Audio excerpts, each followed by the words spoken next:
በዚች በምንኖርባት ዓለም ዘመንና እድሜ የአምላክ ስጦታ የብርሃንና ጨለማ መፈራረቅ ደግሞ የተፈጥሮ ግዴታ ሆኖ ዛሬ ላይ ደርሰናል። ከጥንት ጀምሮ የሰው ልጅ ምድራዊ ገጠመኙን ለመገንዘብ የጊዜን ምንነት ለመረዳትና ለመቆጣጠር ከነበረበት ዋሻ ወደ ሰማይ በማንጋጠጥ የፀሐይና የጨረቃን ሁደት መርምሮ የአየር ንብረት መለዋወጥን በማጥናት የራሱን የዘመን አቆጣጠር አዘጋጅቷል። በዚህም እኛ ባለንበት ሰማይ ስር በአረቢካ ኮፊ መገኛዋ በለምለማ ምድር ሲዳማ የሚገኙ አያንቶች የጨረቃን ሁደት ተከትለው የህብረ ከዋክብት አቅጣጫን ከጨረቃ አቀማመጥ ጋር ያለውን ሁነት መርምረው ከጨረቃ ብርሃን ማብቂያ ላጊዴ እስከ ጨለማው ማብቂያ ዲማ አሰናስለው ከአርጂማ እስከ ሶርሳ ባሉት 27 ቀናት ከባዴሳ እስከ አማጄ በተሰየሙት 12 ወራት የራሳቸውን የዘመን አቆጣጠር አበጅተው በዚህ የዘመን ቀመር የመጀመሪያ ወር አንዲት ወላጆቿን በሞት የተነጠቀች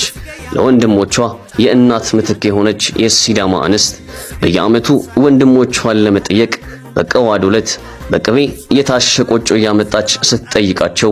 ጎረቤቶችን ሰብስባ ስትመግባቸው ከርማ የማይቀረው ሞት ያቺን ሴት ሲወስድባቸው ያቺን መልካም እንስት ለማሰብ በፍቅር አብሮ የመብላትና የመጠያየቅ ተግባሯን ለማስቀጠል በአዲስ ዓመት ዋዜማ በአሮጌው ዓመት ማብቂያ በሆነው ዲማ ያቺን መልካም ሴት ፊቾን በማሰብ ልዩ ልዩ ክዋኔዎችን ድንቅ የሆኑ ባህላዊ እሴቶችን ተላብሶ አያንቶች በወሰኑት የቀዋዱ ቀን በየዓመቱ ይከበራል። ፊቼ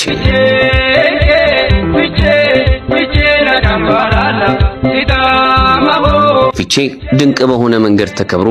በማግስቱ ጨረቃ ስትታይ የሲዳማ የዘመን መለወጫ የመጋቢት ወር የመጀመሪያው አርጋጂማ ቀን ላይ ላለፈው ጊዜ እያመሰገኑ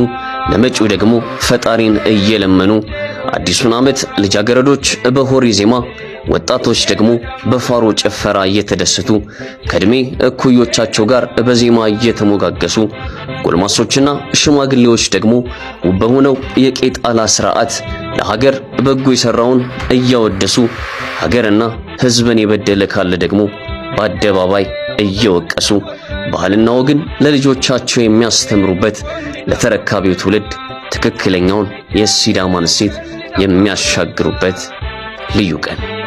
ጫምባላላ። ቅቤ የጠገበውን ቦርሳሜ እየጎረሱ ቀዝቀዝ ባለ ወርጎ አንጀቶን እያራሱ የሚያከብሩት የፊቼ ጫምባላላ በዓል አስቀድሞ የሲዳማ ባህልና ጥበብ ማሳያ፣ አሁን ላይ ግን በዩኔስኮ የተመዘገበ ዓለም በስስት የሚመለከተው የትኛውም ዜጋ መጥቶ በፍቅር አይዴ ጫምባላላ እያለ በናፍቆት የሚያከብረው የዓለም ቅርስ ነው። የባህሉ ምንጭ የሆናችሁ የሲዳማ ህዝቦች፣ የሁሉም ባህላችሁ የሆነ መላው ኢትዮጵያውያን፣